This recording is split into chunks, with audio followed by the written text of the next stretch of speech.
Good morning. I'm Alec from Easier Habits. This is Meg. Hello. And we'll talk a lot about focus today, and I think I'll dig into that too in the business tips for the foreseeable future. Just building focus so that you can get more done, in the time that you have. But before that, a communication tip. Is it about awkward conversations? Sort of. So yesterday I introduced this concept of like awkward conversations and what to do in general when you're starting to address them. The thing that had got me thinking about that was from the presentation thing that I did last week. Someone came up to me afterwards and they're like, yeah, that's all, nice and fine and everything. And then sometimes someone's just like laying into you and they're just mad and there's... What do you do there if someone's just like screaming at you? Because that's, a situation where they made it awkward, not you. Mm-hmm. But also, how do you deal with that? And I have to admit, I don't deal with this often with adults, although I have with children. But it's one of those things that it's interesting when someone has gotten to the point that they're screaming, yelling, like, I can't believe you did this, or I need this, and you said that, and all of that. Usually, one, there's generally something else going on, but also we talk about in neurolanguage coaching a lot about having your amygdala hijacked, right? Your kind of fight or flight response has, gotten triggered, for lack of a better word. This is not trigger in the like woke sense of like, you're going to trigger me, but triggered as in it shuts down that rational part of your brain and you're thinking with your lizard brain, right? You're acting with your lizard brain. And when that happens, it can be very difficult to rein oneself in. And so recognizing that as the person getting yelled at, and that it's not about you are involved, but it's more about whoever's yelling at the moment can help at least remove yourself emotionally from the situation. I've struggled with that in the past where if someone was mad, even if it had nothing to do with me, I would ascribe it to myself. I still have a tendency to do that, but I know how to catch myself in it now. But particularly, this idea of yelling and screaming.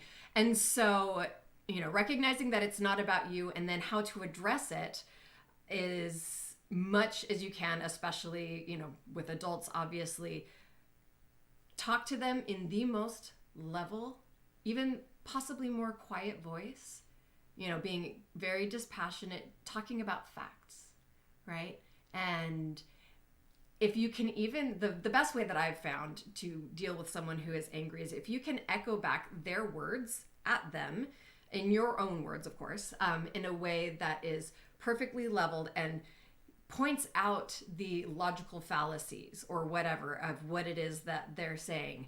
They're not going to be thinking logically. No, they're not. But remember, so a while back, you had talked, this is like a year ago, you had talked about how, someone was adding more stuff to your plate or something like that.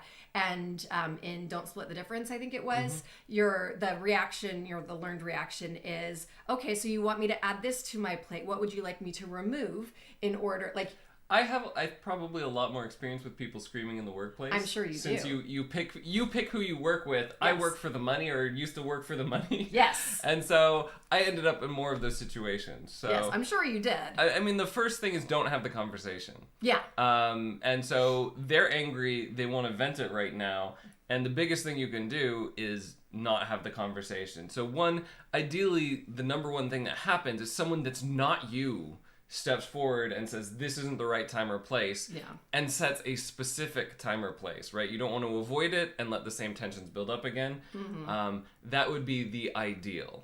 Now, if you're on the receiving end and no one's doing that for you, because I have never been in the workplace in a situation of screaming at someone, thankfully. Yay! I have been in the position... usually if not all out being screamed at, but like someone really digging into you and criticizing you. I've been into that a couple of times. And the majority of those times, it was in part due to false information. Yeah. Both times, and that person's not ready to hear that. So a defense is not helpful. And I have been in the position of being a third party while someone is really yelling at somebody inappropriately in the office, and then having to say, now is not the time, we need to talk about this later. So I've been in those 3 different positions. So the first thing is like, yes, ideally, if you are a bystander, just table it. One way to help diffuse this is not an objective statement of your case. It's actually a validation. You're right. This is a really important issue. And that's why, it deserves, some thoughtful conversation in an hour or something like that, right? And so that's kind of a little bit of, verbal jujitsu or whatever, right? Where instead of just hitting right back at them and, escalating the conflict, you're agreeing with them so they don't have something to fight against, right? They don't have a disagreement. They don't have a defensive statement to try and tear down. You're actually agreeing with them. And even then they may have some momentum. And this is why it's just like, you actually don't, it's not about being clever. You just be firm and being like, you're right. I agree. This is an important thing that we need to talk through. I don't think now is the right time. Let's do it at 1 or, in an hour. Or, if it has to be talked about ASAP, like, all right, everybody, let's take a 10-minute break. Let me hear about that. This is, especially if you're a neutral party, let me hear about that. And then, we can have a conversation. Yeah. So you even promise them that you'll listen, but like you can give them a context where they can vent just to you in your room. That's great for the third party. Yeah. If you're on the receiving end of it, another thing you can do, again, you don't want defensiveness because they're not, because they'll just want to attack it, right? Yeah. And logic is not going to help them because they're just not working in that frame of mind. So it's the questions. So like the how am I supposed to do that could kind of work on that. Could kind of be one of those questions, but I'd probably go simpler. You're right. This is an important topic. When would you like to talk about it? Yeah. All of a sudden, they have to think about context and what's appropriate and when it's appropriate and what's not. They have to do all of that work. Just telling them this is not appropriate will embarrass them, will heighten feelings of stress, and really double down. Whereas, again, not disagreeing, but then asking a question that forces them to actually start using their brain is a great way to reframe that conversation. And then, yes, if you can do it in a calm, clear, firm voice, this will be helpful. And the third thing too is it's a great way of if you do this firmly as soon as this is happening, this is also a great way of establishing boundaries without being a jerk or being defensive about it. You're showing people that you can respond to stress calmly, but also that you don't let yourself be screamed at. Yeah.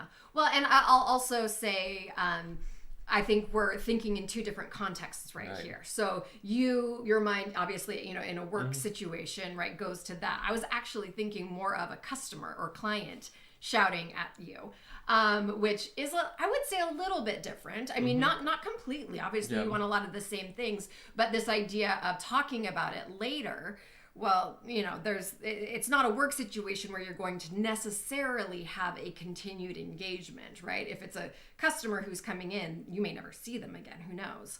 At least that's what it was for this one particular woman. She works for a nonprofit that does a bunch of things, and every once in a while, someone will come in to the center that she runs, and they're just like screaming about, this thing didn't work how it was supposed to, and not a coworker or anything, just somebody who, was thinking they would get X service or thing or whatever, and then didn't, for whatever reason. And so it's interesting the different ways that you want to approach that. If this is someone you need to be working together with moving forward, or if it's, someone with whom, you have a more one-sided, I guess, relationship. If you're holding all the cards, then it's easy. Just be as calm as you can and escort them out the door, and anything else you do is a bonus, right? Yeah. And, if you want to turn that around, you can say, I see that you're upset, right? So acknowledge that this is an important thing. This didn't work how I expected. Thank you for coming to me with your concern. How did you expect it to work? Yeah.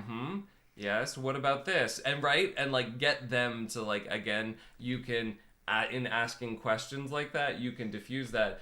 But I mean, there's a couple of things. Like, someone might just be having a bad day, but like, if there's someone who's going to scream at you, chances are they're probably someone who does that more often, right? Like, I can't remember ever screaming at someone in the workplace. Like, I'm really trying hard. Like, is there any time I ever screamed at someone in the workplace, right? Not because I haven't been angry or really frustrated, right? But because, right, I'm one of those people that engages in that level of self-control. And so it's like, do you want to be working with someone like that? And the answer is generally no. So, you know, it's always good to practice patience, kindness, calmness. It works your emotional muscles, but like, for the most part, like, this is probably not a client you want. Yeah. Well, and that's kind of, you know, where it comes down to. Like, if you want a continued relationship, okay, you know, more power to you. But also, you know, that's something that you might want to consider. And then, exactly what you were saying, that idea of validate. Like, I hear you. I hear exactly what you're saying.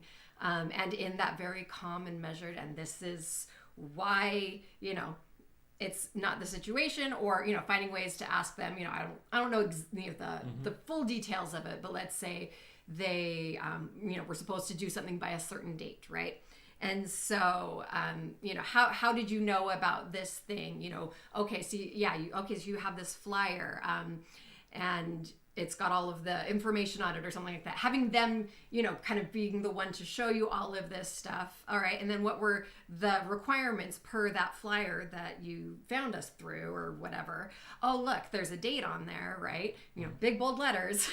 Right. So like, people could try and cop out and be like, oh, I'm sorry, I didn't know, you should give it to me anyway, you know, or something like that. I can think of all different kinds of situations.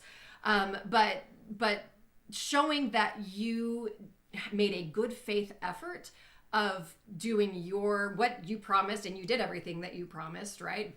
They didn't, right? It was they're not following through or whatever. And then also, again, by staying calm, it really does, I think, because yelling's just going to escalate it. And I say this as well as someone who, like, we don't yell. We're not yellers. And I know some people, that's like their family dynamic. You know, families who like yell at each other, kids and parents and spouses and stuff. That's never been us. Sometimes, I mean, I'll be honest, like, with kids screaming at me, I'll give them a warning, and then I will shout back at them, and then I will ask them if they like that, and then it's very measured, though. It's not like for the most part. Yes. And I will have to say, like, a couple times I've fallen short of that. So it's like, it's not like I never want to yell or don't have any struggle doing that. I just have a lot of practice. But we don't yell at each other. No. I don't think we have ever yelled at each other. No. And I know a lot of married people who that is part of their dynamic, and they're comfortable with it, and it's okay because they can make up afterwards and move on. It's their way of expressing emotion. And that is not us. And I have to acknowledge that. So like, if someone's like, oh no, I yelled, and I'm like, it might be okay for you. You know, I don't know. I don't know you at all of your situations, which is another reason, right? Why, you know, someone might be yelling at you and you're like, why are you yelling? This is a terrible thing. Maybe they were raised yelling. I don't know. You know, and so that's one of the things that I try to think about is there are other cultures as well where it's much more socially acceptable to yell when you're angry. And, you know, in public, I'm not sure if I know of anywhere that's like a normal thing, but I don't know, you know, again. So it's just, though, about meeting them, acknowledging most people just want to be heard, right? And then, again, you know, holding your ground, keeping those boundaries, because I think that's one of the other things people have learned, that if they yell loud enough, they'll get what they want. I mean, we learned that as children, right? You know, we cry, mommy comes and feeds us. And some of us never really get over that completely. And so, well, and I think the one thing with a customer or client that you'd be worried about, because for the most part, you like, just don't do business with them, is a negative review. Yeah. And that would be the one consequence, and one of the reasons why it would be worth, if not completely mollifying them, you know, getting them to the point where, for instance, if they wanted something by a certain date and they just read the date wrong on the flyer and they have the flyer in front of them, then they'd be embarrassed to post a bad review about like how I thought this should be the date, but I was wrong, but they should have given it to me anyway, right? Yeah. So like there's like potentially a value of working through it. Yeah. But I would also say on the flip side, everyone has seen negative reviews by someone that just had one bad experience. Yeah. And I actually look through reviews regularly on Amazon, for Me example, and doing customer research. And I generally discount like 5s, especially 5s that just say this is wonderful, because it could just be friends or even people paid to do it. Oh, Amazon, that happens. So I've gotten so many things Right. from Amazon that says, hey, give us a 5-star review and we'll send you a free, X, Right. Y, or Z. And I'm like, But there's also a one, the 1 stars I also often discount. Like I'll glance at them, but a lot of times it's like something arrived broken, and like 1 out of every 100 shipments will, or whatever, who knows Something's gonna happen. like something's gonna happen. And pretty much, for the most part, whenever I've contacted a company, like they have replaced it if I can take a picture of it being broken. The only low reviews I've given, are if they don't do that or they make that process Very crazy painful. yeah. Which is why I say always Right. stay level, right? Right. Because if you escalate, then that would be something for them to write about in a bad review. Like, Yeah. oh, their customer service was terrible. She yelled at me. Well, you were yelling at me first. Well, that doesn't matter. That's hard. And the other thing that what you were saying kind of made me think of, the most effective businesses that I've seen as far as like bad reviews online are the ones who are able to respond calmly to those bad reviews and tell what the actual situation was. And so if you have something like that happen, right, document it. Like if someone's yelling at you, take a video of them. Like that's I'm not necessarily sharing that, but like the comments that are effective would be more along the lines of I'm sorry you got like a defective product. Please contact our customer service because we replaced those. Yes. Or I've even seen ones, I'm really sorry that you had such a negative experience. I will remind you that, X, Y, and Z thing that happened and you chose to come and yell at us instead. And we tried to work with you and you just refused and came up and wrote this bad review. Things like that.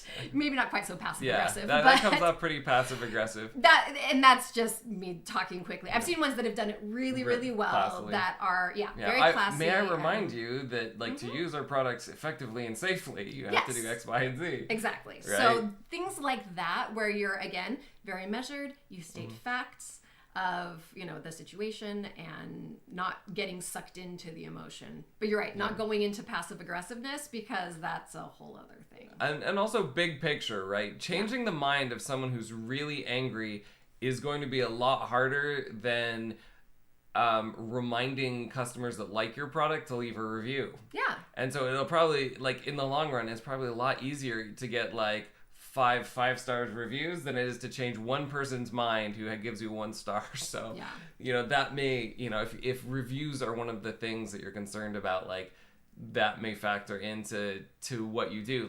Now, I know, right, there are policies that might make this easy. There are bigger companies, for example, that just know exactly how much they can have a refund, and it's not worth it to have a back and forth with people. So they're like, if it's anything less than this, just refund it or whatever, blanket policies. And then that, reduces, 1, the cost of customer service, and 2, the number of negative reviews, etc. They've kind of done that calculation. So there might be a policies some direct appeasement where you can just give them something right off the bat. And that probably is also another thing I've learned working with kids, but it's also true of angry customers. Is they just want a concession. Right? To validate their importance, that they're an important person. And so, there's some power in that too. Even if, and it's also true. I mean, we've already, been talking about this for almost 20 minutes now.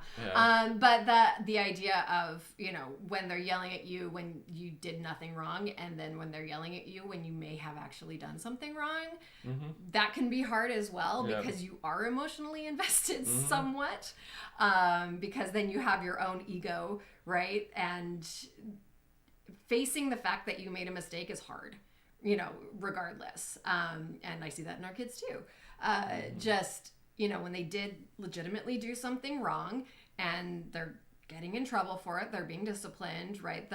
Even accepting that it can be difficult because I don't know, we don't like to think poorly of ourselves. Yeah, I feel like that's a whole nother. That's a whole other. So we can get into that another day. Yeah. But how do you apologize when you've actually messed up? We'll talk about that tomorrow. Right. But yeah, it's a lot of deep dive into dealing with anger, either in the workplace or with customers. Yep.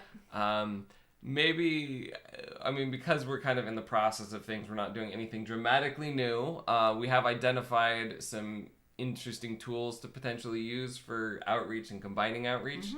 But I just want to follow up on progress. So how did sharing your new services go yesterday? It was good. So I shared I have a Google Doc where I'm putting them all, and sent that to a couple of the people that are part of my Japanese network of people, and how are these looking? And I've gotten a bit of feedback from there already saying oh my gosh, these are amazing. When can we get these out? So that's great. And there was also some stuff that I still felt like I was missing, and I wasn't sure what it was. And one of the things we were talking about before we got on here was the idea of me being more productive when I'm at the library than when I'm at home. Because one of the things that happened yesterday is, as I was working on the stuff for our marketing consultant, Jeremy, and making sure that I had everything, I fell down the rabbit hole again of looking at all of the stuff that's out there. And I want to be able to kind of balance this because, yes, I fell way too far down that rabbit hole and spent way too much time on it. But I did learn some valuable things, so that's good. And was able to eventually pull myself out of it so that I could actually do something with it. So that was good too. But basically what had happened is I'd done some initial research showing okay, here are the people who are offering these same basic services that I assume people are looking for. And then I thought, well, what if I don't assume people are looking for that? And I assume they're looking for this other thing. I couldn't really find much. What was the other thing? So first I was looking for just basic communication skills or business communication, business English, things like that. That got me all language teachers. Some language coaches, but mostly, will improve your TOEIC score and things like that. I'm like, I don't care about your TOEIC score. And then I went onto the flip side yesterday, which was looking at global business skills in general. And those were generally geared more towards leadership, right? And helping leaders work in a global space, which I thought was interesting. But they did have the types of communication skills and presentations and things like that I am coaching, that I'm, really working with these people. And so I was able to find people who were doing what I was doing, just that wasn't their only thing. That was one subset of their other stuff, which I thought was really interesting. And so I was able to learn there is still kind of that gap, right? Of, focusing just on the communication, whether or not you're a leader, right? That doesn't matter. It's, do you want to do this global business stuff? And then just kind of seeing the ways that they market their stuff made it, I saved lots of those websites because there's some copy on there that I'm like, okay, I need to make sure I include that and that and that. Yeah. These are the, key phrases, global jinzai, which I thought initially was the Japanese term for global HR, but it's more like just that capability of global citizen almost, which I thought was interesting. It is also global HR, but that idea of working in a global space, which I thought was cool. Well, and that is tying you into people who are specifically looking for and consuming your particular service, among other services, right? But you are more specialized. Yeah. So that gives, that can give you an advantage. So. And then on one of them in particular, I saw they offered what I thought was genius. Because, and this is the thing that I had found that I was missing, which was I had set packages and I had kind of ongoing coaching, but I didn't have the thing that was in the middle, which was a set number of packages that would then be customized for that person. So I have my offering, which is the, presentation feedback or presentation creation plus feedback, right? I've got those two things. And then I've got networking, coaching, whatever package. But I didn't have one and that had like, okay, these are the skills that you can choose from that is kind of an a la carte, but you still get it with a set number of coaching sessions. I had just kind of ascribed that to the ongoing coaching. But I thought that was really ingenious of that person. Okay, you want a foundation in one of these things, 15 hours, and you get to really dive deep in that thing. You want to become an expert, 50 hours, whatever, of one-to-one coaching, which I thought was really, really good. And so I'll be including that as well in my thing. Awesome. Yeah. So, and I think this goes back to why market research is an iterative thing. Yes. That a lot of times your initial searches for your competitors and your market may be slightly off the mark. And so there's a lot this potentially opens up. I hope did you send some of those links yes, to our marketing consultant, right? So it's good to have him look at those because there are ways you can reverse engineer the audience of a particular person or whatnot. For instance, one, if they have social media, you don't even need special tools or whatever. You can look up their social media accounts and see who's replying on their threads and active on their threads, and then look at their bios, etc. Right? To like start forming like who your target audience is. And you could even do cold outreach to some of these people, right? If they're actively engaged and interested in conversations with other people are bringing up around like global leadership. They would be a great person to have an introduction with and start that conversation. So I actually reached out. A couple of my people from Reach Out yesterday were people that I found through that. One of them in particular I found on LinkedIn, and I was like, I need to talk to you. I don't know what's going to happen, but you are doing the stuff. And so I thought that was really useful. And then the other thing that was useful too is I've so far really only found people who either had a Japanese or an English website, but these people have both. And I thought that was a really interesting kind of, I don't know, like cue for me that these are the ones that I'm looking for. And I'm not sure why that was such a strong cue for me, but I was like, okay, it just kind of reconfirmed in my mind the need to have a Japanese website, but also that it's okay to have an English one too.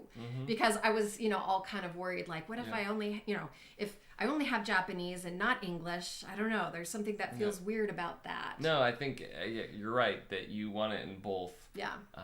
So that people can get a feel for you in both languages, right?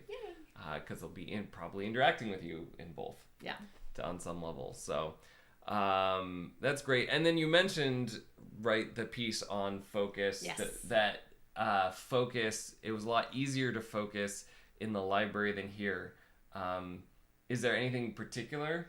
So there's a couple of things. One, I have come now to associate that room in the library where I go with work, right? And so I go in there and I turn on, it's like the context-based, self whatever stuff, like Work Meg comes out, and it's just more natural to focus on work stuff. Whereas if I'm doing it in bed, right, which is where I also do all kinds of other things, like, just watching anime or reading books to my kids or meal planning or, anything like that, all of those things, come to my mind when I'm in that space. Whereas a lot of those things just don't come to my mind when I'm at the library. And so that kind of context cueing is a lot more valuable than, I think I wanted to. It's something that I've always known, but I just wanted to ignore because my bed is comfortable. We typically underestimate the impact of external circumstances on our psychology. And that is like true of places. Basically, we do set some default behaviors for so weird. Different places. But like, I almost felt like, I don't want to say almost felt compelled, but there was a little bit of that of like, I'm doing a web search and I'm looking at this thing. Oh, I need to open one more tab. And it was just that like habit that I've gotten into when I'm there I don't do when I'm other places. And so I'm like, oh, okay.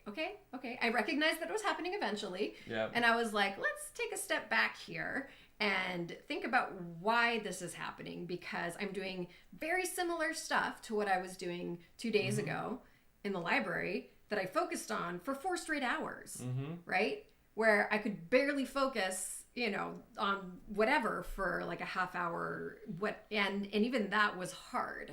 And so, it was a good experience. Well, and while I can and have mentioned that like working from bed is less effective. I know you have. Right? You don't really understand that or process that until, right, since November you've been keeping more track of how you're using your time. And that's really what springs this that brought this real awareness about, right? And that's true of most life changes. If you're trying to be persuasive or whatnot, most life changes come from people seeing how something doesn't work for themselves rather than hearing someone else tell them it doesn't work. Yeah, even if, like, again, it's something that I knew, it's something that you've told me, but I didn't want to listen because I'm stubborn that way. Yeah. Well, and again, that's part of the value of coaching is we don't just tell you what to do. We ask you the questions that are really going to help you learn it and engage with it. Like, how about you track your time? So for business tip on focus, obviously a clear place to start from would be where you are deciding to work. And that does make a difference. I do have one computer for everything. And eventually I probably will break that out. I probably will do a business computer, partially just because I have editing though. Yeah. That like, I could do a business computer for everything else that's like somewhat cheaper or whatever, but like I'd always have to, if I were doing anything editing, I'd have to come back to this computer. But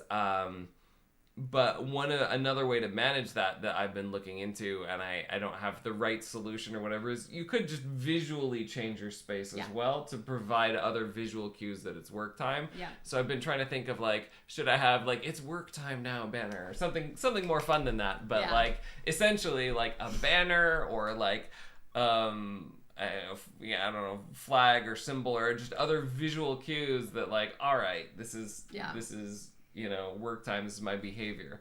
And so the other element of this that makes it work for me, and I think can help people who are, who do have like one home office or one computer, etc., is the time boxing thing.